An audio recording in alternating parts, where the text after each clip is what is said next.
The Shark Deck. Hello, I'm Johnny Mac with your daily comedy news. Variety talked to Jim Gaffigan. He was explaining the whole clean comedian thing and said, it wasn't some grand scheme. I'm not reinforcing values. I come from a small town in the Midwest where you only curse if you're in a car accident, you just stubbed your toe. You're not cursing when you're talking about donuts.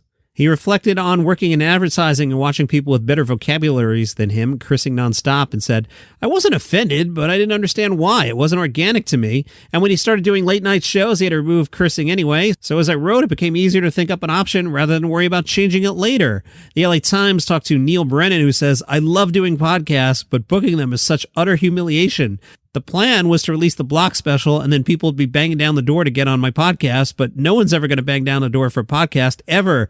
David Spade once called podcast jury duty, and I guess that's the right way to think of it. Having said that, Letterman was the first guest, so that helped legitimize it. The British Comedy Guide tells us Jack Whitehall has recorded his Settle Down tour for a Netflix special. He filmed it over 3 nights at the O2 Arena in London, July 14th through the 16th. Featuring Whitehall's reflections on imminently becoming a father, being a famous alumnus of his private school as its reputation was dragged through the mire, and hanging out in L.A. The show is the first stand-up special to be produced by Whitehall's Jackpot Productions, and it's his third for Netflix. Netflix has not picked up a show called Jack's Pub. The show would have followed Whitehall's investment in a Brewer Friends drinking establishment in Notting Hill in London. However, the Quiet Night Inn opened before cameras could start rolling. It's not known whether Whitehall will still put money into the venue. From the Deseret News, Ryan Hamilton, definitely not from Canada. Everyone knows he grew up in Ashton, Idaho, a town with 1 stoplight and 63 students in Hamilton's graduating class. Ryan said, when you're from a small town, there are advantages. You can do whatever you want because nobody else is going to, so there's room for you. He started writing 2 humor columns a week, 1 for each newspaper, $10 a piece. Soon the NBC affiliate in Idaho Falls heard about the columns and asked him if he wanted to help cover sports. So when he was 15, having had an Idaho driver's license for a full year, what is the age in Idaho? Really? 14? Yeah, he drove around the state filming games, editing the reels, writing copy, and slipping in some jokes for the sportscaster right on the air. In the spring of 2000, on the day he took his final, he called Johnny B's Comedy Club in Provo and asked if he could get on stage. They told him, sure, come Friday. He didn't tell any friends or family. I just wanted it to be my own thing. He made up an excuse to go to L.A., showed up to one meeting in a suit and tie, and was horrified to find everybody else dressed casually. He said, I was very, very green. I didn't know how to handle the business at all. He went for a TV pilot. Didn't happen. He decided to give comedy 1 more year, then 1 year turned into several years. Hamilton said, it put a lot of pressure on me. Started to get corporate gigs, which paid better than one-nighters. His broad observational comedy is a good fit for corporate work, he says. I'm very approachable, and I'm not going to offend anybody. He then entered and won Sierra Mist's America's Next Great Comic in 2005. He made it to the semis of Last Comic Standing in 2007. Then he did Live at Gotham. He met Amy Schumer, who said to him, I'm Amy, and you're going to move here. So he hit New York City and said, I couldn't get on stage. Even though he had TV appearances and multiple competition titles, he hadn't proved himself as a New York comedian, so he spent 5 years traveling from New York to other cities to perform. Wow, what a road. 2020 was going to be the big year. He had lunch with Jerry Seinfeld on March 18th. By the end of that week, the world had shut down and all of Hamilton's bookings were postponed. On January 1st, 2022, he walked to LAX at 1:30 in the morning to get a rental car. He said, I hit a button, I watched the light turn, I started walking. I didn't see or hear anything. I just felt the impact. A bus had struck Ryan Hamilton, breaking 10 of his ribs, puncturing a lung, and pushing an arm bone through his skin. He says, it was pretty gruesome. I was so scared. I didn't think my body would work again. These days, he opens for Jerry Seinfeld at the Beacon Theater. He's booked through the spring of 24. And he said, I wanted my accident to be a tragedy, you know, but it's pretty funny. Really? It's a comedy. Hi, I'm Mark Francis and host of a new podcast, The Messi Effect. Join us as we take you into the exciting new world of Argentine soccer phenomenon, Lionel Messi. And his new life at Inter Miami will bring you into the glitz, the glamour, the star-studded events, along with the exciting journey to a new world of U.S. soccer and international football with news and stories 3 times a week. Come along for the ride as Messi, Miami, and Major League Soccer experience the journey of a lifetime. Get the Messi Effect wherever you get your podcasts. Let's take a look at the Omaha Comedy Festival schedule on this Saturday.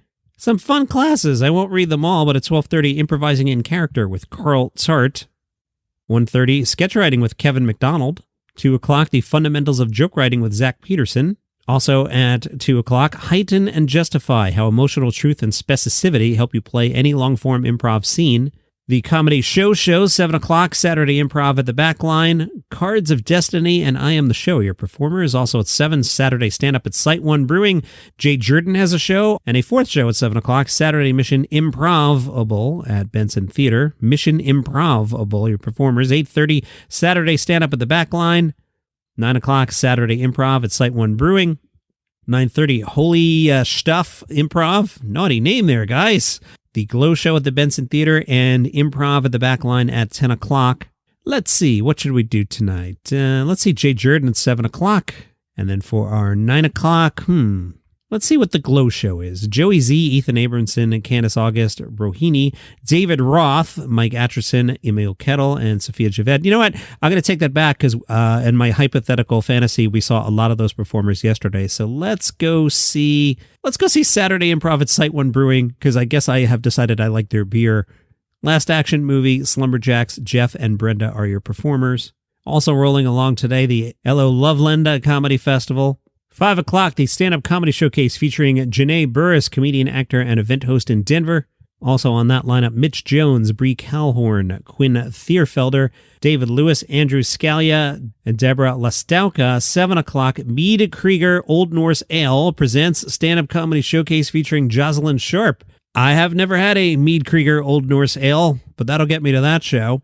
Jocelyn Sharp is a stand-up comedian, podcaster, and digital content creator. Her stand-up is characterized by honest and unedited look at sex, relationships, life, and her own body.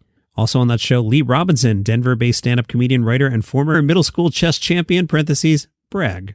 Ben Frank, New York-based comedian who began his comedy career in Shanghai. This show sounds awesome. Ben regularly performs in both English and Mandarin. JP Morton and Miss Keisha, we talked about them yesterday. At 9 o'clock, stand-up showcase featuring John Novosad from The Late Late Show. Also on that show, Anthony Bortolo, Catholic Asian New Jersey. These are the backgrounds that have influenced Anthony Bortolo. David Allen Friedis, his bio includes that he's a trivia host. Well, that's fun because I like trivia. And volleyball season has ended. Long story. I'll get to it during the week, but I don't know why we're not playing volleyball in the summer, guys. I don't know what the league's doing. Don't go there today, Johnny Mac.